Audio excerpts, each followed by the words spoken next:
တင်းအခုရင်ဆိုင်နေရတဲ့အလွန်ပြင်းထန်လာတဲ့အခက်အခဲတွေနဲ့နှက်ဆိုင်တဲ့နာကျင်မှုတွေဟာဘယ်တော့မှအကြောင်းမဲ့သက်ဖြစ်လာတာမဟုတ်ဘူးတင်ကန်ကြမှာတစ်ခုလုံးအကြီးကျယ်အလဲအကြောက်ချစ်တော်မဲ့နမိတ်လက္ခဏာတွေကိုအခုပဲတေးချအာယုံစိုက်ပြီးနားထောင်ပါ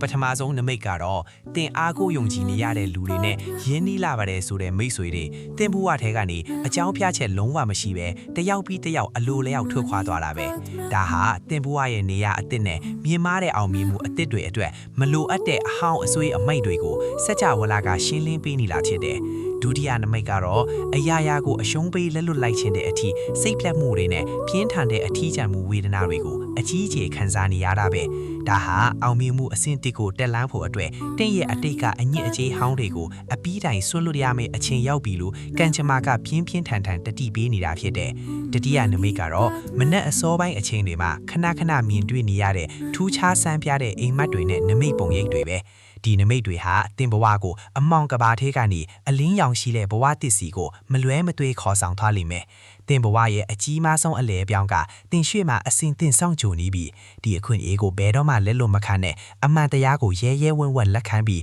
ရှေ့ဆက်လမ်းပါကံကောင်းခြင်းတွေကတင်စီရောက်လာတော့မယ်ကံကောင်းပြီလို့မှန်ခေအသေးစိတ်သီးလို့ရန်စေရာစီစားပို့လိုက်ပါ